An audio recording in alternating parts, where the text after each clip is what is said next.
I'm sure that you've probably all had that one experience. You're sitting at home, playing what appears to be a sweet, seemingly innocent game, just minding your own business, only to be hit in the next moment with the most shocking sight known to man. Like kids are meant to see this. How the hell did the game manage to keep such a low rating? Whether it's a huge AAA game or even some small indie project like Schiffer & Sons, Scott Cawthon's big project with an extremely eerie setting that, if I'm being honest, still creeps me out to this day. No matter what, it is definitely a relatable moment. Whether it's just a small underlying theme or a genuine panic-inducing sight, it's bound to make the game one to remember. I'm your host, the Info Arcade, and today we're going to be diving into some of the most unintentionally unsettling moments in gaming which found their way into the hands of children. One of the more recent games in this video, and arguably my favourite of all time, is Bugsnax. From the surface, it seems to be a fusion of Pokémon and the Muppets, just going around catching little food creatures and convincing people to return to the main community on Snacktooth, and this remains true for the first half of the game, but the further you progress and feeding these creatures to the Grumpuses, the negative effects of these creatures quickly begin to show, acting like a drug of sorts, making the main characters crave more. Yet the in-game explanation at this point in time is purely as the only food source on the island, and brushed off as nothing. However, the ending of the game proves that this couldn't be further from the truth. The entirety of the Undersnack segment creates an extremely disturbing theme, as you traverse through a maze of catacomb-esque tunnels, with walls made of Bugsnax flesh, quickly shifting the tone of the seemingly bright and colourful world, until you finally meet Lisbeth. The one Grumpus the whole game has led up to interviewing, and it hits you like a truck. She reveals that Bugsnax, all along, were parasites, turning each character into them one by one, getting them addicted and feeding upon their insecurities and fears, making them seem like the only option, causing a vicious cycle of anxiety and addiction. The ending further progresses into being disturbing during the scene of fleeing the island, making the player feel like they are the one to blame, due to personally feeding each Grumpus to creatures, in some cases even in their sleep, such as Gramble, and leaving you to wonder whether enough had been done to prevent their death. Even the interview with Lisbeth, the supposed pinnacle moment of the game, blames you, the protagonist, as no matter what, after all you've seen whilst rescuing her, even as the horrifying queen of Bugsnax, instead of saving the island, all you want is that interview, putting your career before some of your closest friends. Despite these themes only being prevalent near the ending though, there also is a heavy sense of depression and mental well-being seen elsewhere in the game's progression, mainly through the videotapes of Eggabell and Lisbeth, in which despite the close bond between the two, Belle constantly feels like a burden, and that she seems weak in her abilities, which is further shown when we meet her due to her failing to save Lisbeth. After all of this, Bugsnax is definitely seen as one of the more disturbing kids games the more you look into it, despite seeming innocent fun, and it's clear why it works so well, as a lot of these themes get brushed off by a younger audience. Being honest, that was probably the most disturbing game on here story-wise, but a lot of the time games just have a disturbing style, or a random moment that catches the player by surprise, such as Nintendo's highly praised Super Mario 64. Often regarded as one of the best video games of its era, it also contains one of the most infamous jump scares in gaming. It's certainly noteworthy. I'm talking about the Mad Piano, of course. Despite the level that it's situated in, the last thing you'd expect is for it to open up its lid to reveal a set of teeth and start chasing you around the room. It definitely gave kids of the era nightmares. Mario 64 doesn't even end there with its streak of scary encounters either. A lot of the enemies are also described as having an off-putting style to them, such as the Moray, which despite looking goofy in recent appearances, definitely looks somewhat eerie in the low poly style of the Nintendo 64. Not as severe, but still frightening for sure. Mario's ventures into the more distressing side of things also enter into the 2D world in Paper Mario: The Thousand Year Door. Unlike the other sites so far in the video, you don't even have to progress that far to find it, as in the opening town of Rogueport, a noose is to be seen in the very centre. What the fuck, Nintendo? Older Nintendo games just love to keep a running streak of adding disturbing moments in the game, and this was definitely true in Kirby's Dream Land 3, which had the most disturbing final boss fight of any kid's game, Zero. Zero was just a colossal white sphere with a lone red eye instead, which already gave the unsettling illusion of it just being a giant eyeball, but that isn't where it stops. The way it attacks is even more disturbing. One of its primary attacks is that it shoots blood-like pellets out of its body, as well as from the background, a graphic scene showing how this boss will stop at nothing. But it doesn't even end here. In the final phase, in a desperate, last resort attempt for victory, it rips its eyeball out of its socket in a rather gruesome fashion, which definitely would have traumatised any 7-year-old playing, if they could even reach the ending of the game, that is. Anyway, that's enough about Nintendo projects for now. We've barely even gotten started with some of the smaller games with these vibes, such as, like previously stated, Chipper & Sons Lumber Co., one of Scott Cawthon's most hated games, and the one that eventually led to the much beloved Five Nights at Freddy's. This game is weird, that's for sure. Talking mushroom, a robotic tree, war between termites and beavers, you name it. But that isn't what I want to talk about today. The game has some extremely disturbing secrets to it when you look into it. One of these key secrets is probably the robot graveyard in its entirety.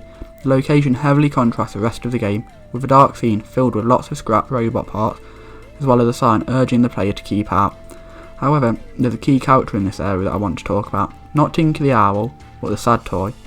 This guy is so creepy. Typically remaining silent, when it does decide to talk, you'd rather wish that it didn't.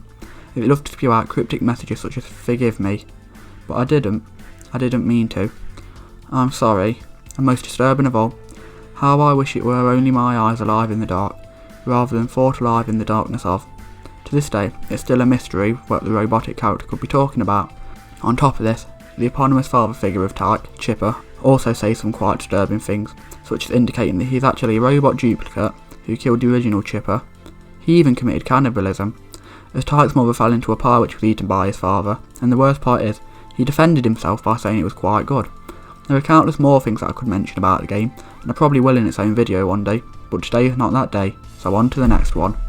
The Chipper and Sons art style was often described as extremely creepy, which led up to the creation of FNaF, the game that recently, after about 8 years of waiting, ended up getting its own movie, with terrifying moments such as a pillow fort. But genuinely, FNaF games are all horror games, right? So it'd be cheating to include it in this video, surely. And yes, that is true, but there's one key detail you're missing. The one game which coincidentally marked the return of the terrifying beaver, and is yet again one of Scott's most disliked games. I'm talking about FNaF World, of course. While not disturbing in the sense of the other games in this list, there are a couple of specific endings which really belong here, and hey would you look at that, Chipper really is returning this soon, and he became the final boss in Chipper's revenge ending. The vengeful beaver has a deadly, metallic appearance and an even deadlier attitude when defeated, constantly talking about how it should have been his game that was successful, and comparing it to FNaF before proceeding with his very creepy messages, like in his own game, stating that Freddy Fazbear isn't the one who will be sharpening his teeth on your bones. It will be me. It will be me. And to be fair, can you really blame him? His whole franchise, gone to nothing. When I said I'd defend this beaver with my life, I really do mean it. Anyways, the other ending is much more disturbing than a creepy robot, in a game full of creepy robots. Next up, we have an ending similar to, yet much more disturbing than Chipper's Revenge. In this ending, you reach Old Man Consequences, a character that is only reachable by going 4 layers deep, an irreversible incident, which would normally be an ending on its own, but instead of speaking to this character, paced back and forth above the lake he fishes in, Freddy will move closer and closer to the lake, before eventually disappearing into the centre, and falling for about 2 minutes straight, showing the death of a character in probably the most innocent FNaF game there is. Except for Freddy in Space 2, of course. Next up we have the most well-known game series on this list by a long shot. Next up we have one of the most well-known games on this list by a long shot, and one of the most popular games in general ever. I'm talking about Pokémon, of course. Despite being often cheerful and lively, it still comes as no surprise that a game full of monsters would have some creepy moments, a lot of which are certainly not expected. In the first game, the character is hinted to be a murderer, murdering one of your rival's most beloved team members nonetheless.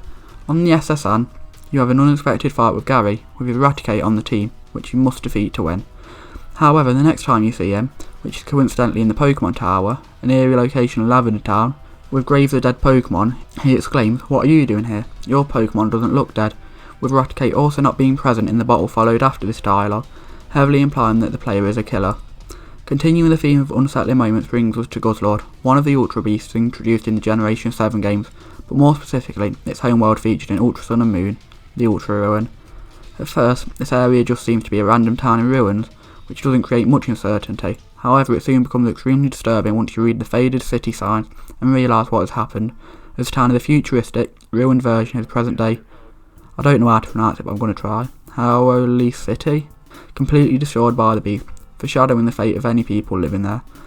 Even the Pokédex entries can be extremely dark too, when you keep in mind the game's age ratings. One of these entries, which isn't often talked about anymore, is Ninetales, which I personally think is more so just pretty sick, but is often perceived as extremely dark. In the earlier games, it stated that anyone who was to pull off one of its tails would receive a millennium of bad luck, being passed on to its descendants. However, what makes this even more disturbing is the fact that the later games remove this tail stipulation altogether, changing it purely to anyone who angers them. Even more disturbing, and probably the most well-known entry, is Drifloon, stating that it is whispered that any child who mistakes Drifloon for a balloon and holds onto it could wind up missing. This is thought to have happened in Sun and Moon games as well, There's a girl in her drift balloon in the schoolyard asks you to solve 7 mysteries for her. However, once the first 6 are solved, they both disappear, making the 7th mystery be how she disappeared, which is thought to be due to her partner Pokemon's evil tendencies. The majority of people I asked thought Undertale was a horror game when they first saw it, and with good reason. Despite not being a scary game in general, if you play it down the neutral route, there's almost nothing bad that happens, yet the genocide route is extremely disturbing. But if I talked about the whole of it, I'd probably be here for hours. So there's a specific fight that I want to mention, that being against Papyrus. The fight starts with him rambling on about how we're a weird human, warning the player about going down a dangerous path, yet he himself soon contrasts this by trying to save you, telling you that you can be a great person when guided, and that he wants to help you, refusing to attack despite your malicious intent through the rest of the run, making you feel even more guilty when you brutally kill him. The only seemingly innocent character through the whole run. He even keeps stating that he believes the protagonist can be better after this, showing his determination. Get it? I cried when I played through this scene, to be honest. It was horrible to play through and it made me feel so bad for him, despite murder being the whole point of the run. Another interesting character, with an extremely vague background, is WD Gaster, arguably the most mysterious character in the game, and the royal scientist before Alphys. The WD in his name stands for Wingdings, a font made up of random symbols, used in some secrets across the game as well, possibly linking these to him. However, his background is much more interesting, being only mentioned by other characters. During the ride with the river person, one of the things he states is beware the man that speaks in hand, showing that Gaster is extremely dangerous, despite also being told by one of his followers that he fell into his own creation. Sans is also heavily thought to share a past with the mystery man, as the Tumblr features a post of him saying, besides, it's rude to talk about people that are listening, right? Similar to the third follower, as well as his main weapon being a Gaster blaster. Apparently, he was also shattered across time and space too during his death, so whatever happened to this creepy character, or if there's anything related to him undiscovered, is still a mystery. And finally, I want to draw attention to the most random, yet disturbing game ever, Dog's Life, exclusive for the PS2.